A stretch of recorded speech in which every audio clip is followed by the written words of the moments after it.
the Lakers' championship dreams are officially dead. And it is not just because of Luka's season-ending injury. That was only the start of the chaos. Insiders claim that after that April 2nd game against the Thunder, Austin Reaves and Bronny James actually came to blows. But Reaves did not just argue with Bronny, he went for the jugular. But here is the part that left everyone speechless. I did what I had to, and I would do it again. Austin did not back down at all. He stood his ground because this whole blowout was over comments Bronny made about Luka being hurt. Once you hear what he said and how LeBron James is pulling the strings, every single piece of this puzzle fits together. While the world watched the Lakers get embarrassed by 43 points against Oklahoma City, the real story was not on the scoreboard. It was the toxic drama that exploded the very second the final buzzer sounded. See, Luka was not just physically hurt, he was mentally broken. You have to understand he was literally one single game away from reaching that 65-game minimum for the MVP race. He was already leading the entire league with 33.5 points per game, carrying the Lakers on his back. Then, in a heartbeat, his leg snapped. He is laying there on that hardwood floor in Oklahoma City. As he limps toward the locker room, you can see it in his eyes. He knows his season is finished. While Luka was dealing with that crushing heartbreak, something disgusting was happening behind closed doors deep inside the Paycom Center tunnel. Something that would eventually force Austin Reaves to strike his own teammate. But trust me, it gets even worse. Before we even cover the fight between Reaves and Bronny, there was this courtside fan who thought it was a great idea to mock a man who could not even stand up. This guy starts screaming at Luka, telling him to quit crying and calling his defense trash. It was absolutely classless and pathetic. But Austin Reaves did not just ignore it like most NBA players do. He went into full brother mode. He got right in that fan's face and barked back. Now you know what it is like. Shut the hell up. Shut up. He is hurting. Austin did not care about a fine or what the league thought of him. He saw his friend in total agony and he just snapped. He was the only one showing real human emotion while LeBron James, the supposed leader of this team, just stood there and did nothing. We will get to that. The tension on the floor was already hitting a boiling point before the clock hit 0. According to insiders, the Lakers have not actually operated as a unified team for a long time. They have basically become two separate gangs living and playing on the same basketball court. You have the LeBron camp versus the Luka and Reaves camp. When those groups collided in that tunnel 5 minutes later, things turned violent. It turned into the most high-stakes physical fight the league has seen in decades. When you hear exactly what Bronny said that pushed Austin over the edge, you are going to realize that he earned every bit of that physical beatdown. Imagine walking into a room where your best friend's career just fell apart, only to see your teammate celebrating the injury. That is exactly what Austin Reaves found when he reached that tunnel in OKC. He was already reeling and on the verge of a total meltdown from that nasty courtside fan incident. But when he turned that corner, he did not find a team that was mourning a loss. Instead, he saw Bronny James walking through the hallway looking happy, laughing like the Lakers had not just lost their franchise player. This was not just a small smirk. It was a full-blown, joyful laugh while Luka was being carried away in tears. Reaves saw the vibe, he heard the tone, and then he heard the words that effectively ended this Lakers season. According to witnesses in that hallway, Bronny was not just happy. He was caught red-handed mocking the injury, joking about how the floor is finally open and calling Luka dramatic for grabbing his leg. You have to understand that Reaves is not just a teammate. He is a brother to Luka. Hearing a rookie know, a kid who is only here because of his father's name mock a superstar who is carrying the team, Austin did not hesitate. He did not ask for an apology or start a debate, he just lunged straight at Bronny.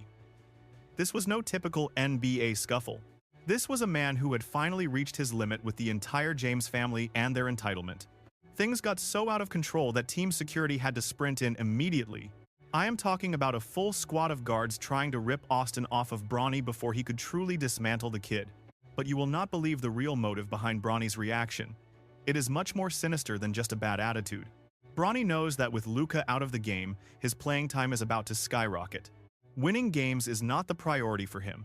It is about that massive LeBron and Son documentary crew that has been filming their every move since training camp.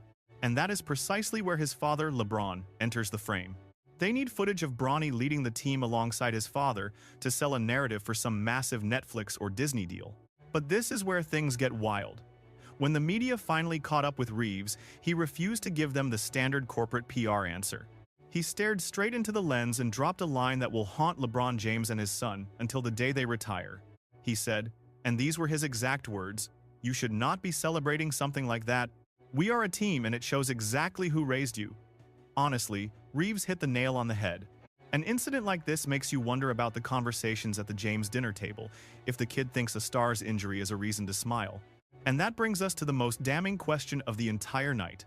Where was LeBron James while his teammates' MVP dreams were dying on the floor? He was just standing near the half-court line. He didn't run over. He didn't even offer a hand. This guy just stood there with a cold, distant look like he was watching a stranger with a flat tire on the road.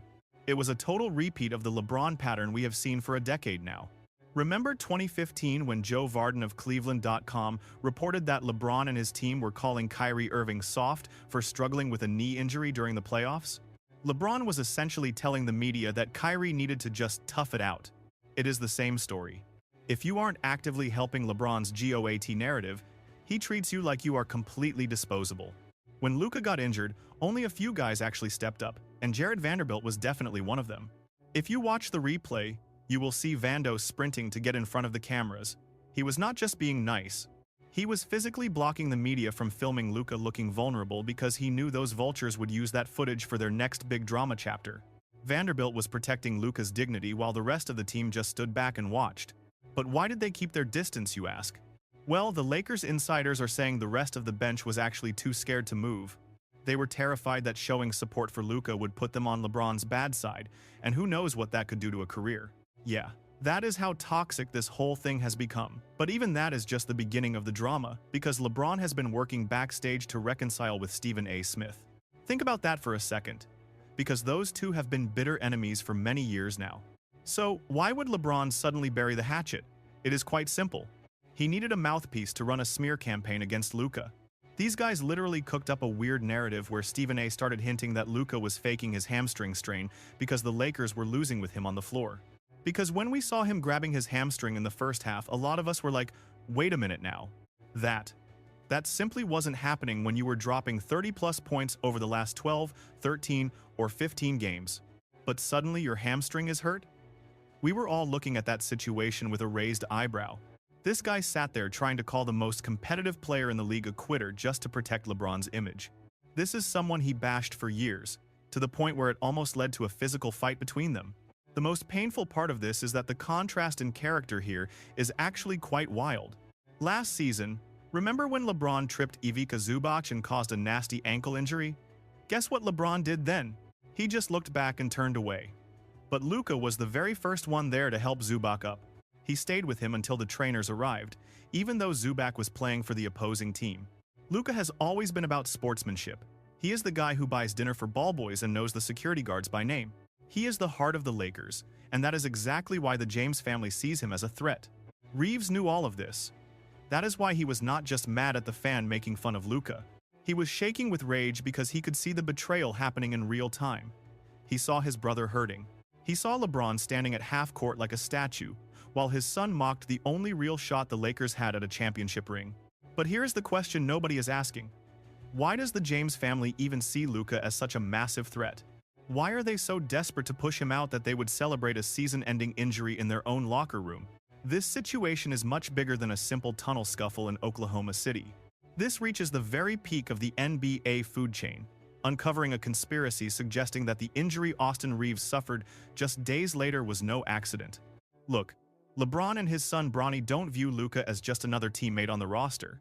They see the Slovenian star as a massive hurdle to the LeBron GOAT narrative that needs erasing right now. Fans think this Lakers meltdown is bad luck, but check the production schedule for LeBron's $50 million legacy documentary and you will see it's not luck. It is a calculated takeover. Look at it from this specific angle. If Luka Doncic wins an MVP and a title wearing Lakers purple while LeBron is still active, the whole story about LeBron being the savior of this franchise dies instantly on the spot. LeBron needs a world where he is the only hero, and he can't have Luka dropping 33.5 points a night and making him look like a passenger. The wild part is that they aren't even hiding it anymore. The sabotage is sitting right there in the box scores if you know how to read them. Recently, Bronny James has seen a massive spike in his playing time that makes absolutely zero sense from a competitive basketball standpoint. This is a blatant stat-padding move to give the documentary editors enough film to make Bronny look like an actual NBA player. He's getting heavy minutes in crunch time while guys like Austin Reaves saw their roles shrink just to make space for the kid. But the real tragedy is that Bronny's actual numbers are genuinely depressing. The kid is averaging 2.4 points per game on a pathetic 35% shooting clip. Statistically, he is one of the worst players to ever get rotation minutes in NBA history, yet he's playing while the winners sit on the bench. While Luka was carrying the entire Lakers' playoff hopes on his back, Bronny was throwing passes that would get you benched in a middle school gymnasium. And it isn't just the fans or the league talking about it. Even LeBron knows his own son is a massive liability. You have to see the clip from the March 28th game where LeBron was caught on camera screaming at Bronny after one of the most pathetic passes seen in basketball in 10 years. The duo on the floor. Bronny lobs it to LeBron. It was a play so poorly executed that it showed a total lack of basketball intelligence. Despite Bronny actively hurting the team's record, LeBron keeps him in because the brand requires that father-son footage to close the massive documentary deal. Bronny mocking Luka's injury was way more than just a rookie mistake. It was the ego of a kid who knows his spot is bought by his last name, not his talent. This is where things shift from toxic team vibes to high-level conspiracy theories. Days after Austin Reaves defended Luka in the tunnel and confronted Bronny for his behavior, he suddenly goes down with a major oblique injury. The timing is just too perfect. It feels like it was written in a Hollywood writer's room. Now, the only two guys on the roster with the guts to challenge LeBron and share his spotlight are both mysteriously stuck in the training room. With Luka and Austin sidelined, the stage is clear for LeBron to control the media narrative for the rest of the year. It's as if the James family is happy to let the Lakers' championship window slam shut as long as they get the specific shots needed for their movie. But wait, this is where things get really suspicious. Because when you look back, you can see exactly how long LeBron has been plotting this entire move. Rich Paul didn't just wake up one day in January and put Austin Reaves on the trade block for nothing. If you have been paying attention to the podcasts and interviews coming out of Clutch Sports since January, you'd realize the hit job on Reaves and Luka was planned months ago. It is the classic LeBron James playbook. If he can't control you, he cancels you. Since Reaves isn't with Clutch, he was always an outsider in that locker room. Rich Paul was already telling insiders that the Lakers needed a third star and that Reaves was their only valuable asset for a deal. The real motive? Reaves is the only one besides Luka who is not afraid of playing in LeBron's shadow. And he did not just keep these moves behind the scenes. He went on a podcast and said if he were the Lakers, he would target the Memphis Grizzlies to trade for Jaren Jackson. Yeah, that would be a perfect fit. Or he might say, I will withhold that, but this involves Reaves. This comes with a very unemotional attachment. By pushing for an Austin Reaves trade, LeBron was not trying to improve the Lakers at all. He was stripping Luka of his only real ally in that building. Just think about it. Ditch the two players brave enough to take the game-winning shot, and you are left with a bench full of role players just happy to appear in the documentary. This is a pure isolation tactic. The moment Luka got hurt, LeBron did not wait for MRI results before he started spinning the story to protect his own reputation. Check this out. In the post-game interview after the Mavericks absolutely dismantled the Lakers, despite Luka and Austin being sidelined, LeBron went for the kill, blaming the loss on the team's total lack of focus on the defensive end. It is the most obvious deflection ever, but he said that defensively the team just had some serious breakdowns. He thinks that especially in the first half, they gave up way too many transition points while letting all their key guys get to their favorite spots. Dallas dropped 134 points on them, and LeBron is complaining about defensive rotations. The irony is that everyone knows when LeBron complains about poor defense, he is usually pointing the finger at Luka. But during this specific game, neither player was even on the court, and the Lakers still gave up enough points to lose a track meet. If Luka and Reaves were truly the defensive liabilities, LeBron claims, why did the defense look even worse with them gone? But LeBron is out here using his media mouthpieces to paint a picture where he is the lone hero fighting against a broken roster. But the math simply does not add up. You have the self-proclaimed king getting blown out while his son bricks 65% of his shots. Yet, somehow, the injured players are the ones taking all the heat. This is more than bad basketball. This is a full-blown coordinated character assassination. If you think this is the first time LeBron has treated a so-called brother like a disposable pawn, the moment they threatened his GOAT status, then you have not been watching his career closely. That LeBron James brother act is basically the ultimate trap in basketball history. If you still think this is about mentorship or sportsmanship, you are ignoring the trail of bodies in his rearview mirror. Remember Kyrie Irving back in 2017? One minute, he is the superstar hitting the biggest shot in Cleveland history, and the next, he is requesting a trade because he realized being LeBron's teammate means being a side character in a movie where you do not even get credited and your career is damaged. The moment Kyrie wanted his own identity and outplayed the LeBron script, the leaks began pouring out of the James camp. They immediately started questioning his leadership skills and his mental toughness. It is the exact same psychological warfare they are using on Luka. And do not even get me started on Kevin Love.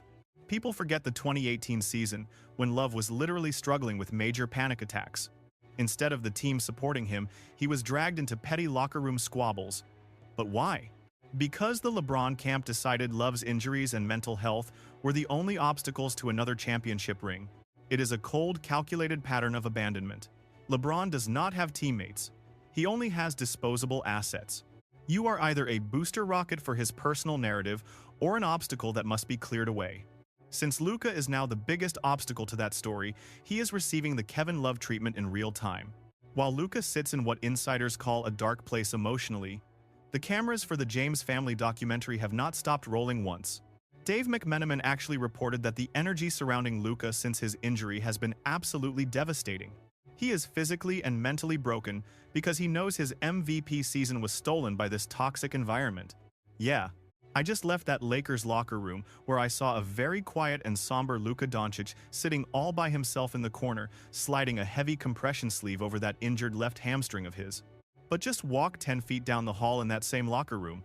The James family is already busy filming the next chapter and their big redemption story. They are literally using Luka's tragedy to frame LeBron as a lone warrior forced to carry the torch because his teammates let him down. It is sickening. Here is the brutal truth no one wants to hear. With Luka and Austin Reaves out, the Lakers as we know them are dead. The only way this franchise avoids becoming a permanent joke is through a total house cleaning. You cannot build a winning culture when the leader cares more about his son's playing time than the team's actual record. The only logical solution left is to trade Bronny to a team that actually has time for a long-term project. Then you let LeBron retire to his fancy production office in Brentwood. You finally build around the only guys in the building who actually give a damn about winning, Luka and Reaves. So tell me, what is your honest take on this? Don't hold back on this one. Is the Lakers season crashing down because of a run of bad luck? Or is this exactly what happens when you let a selfish player like LeBron turn a legendary franchise into his own personal production studio?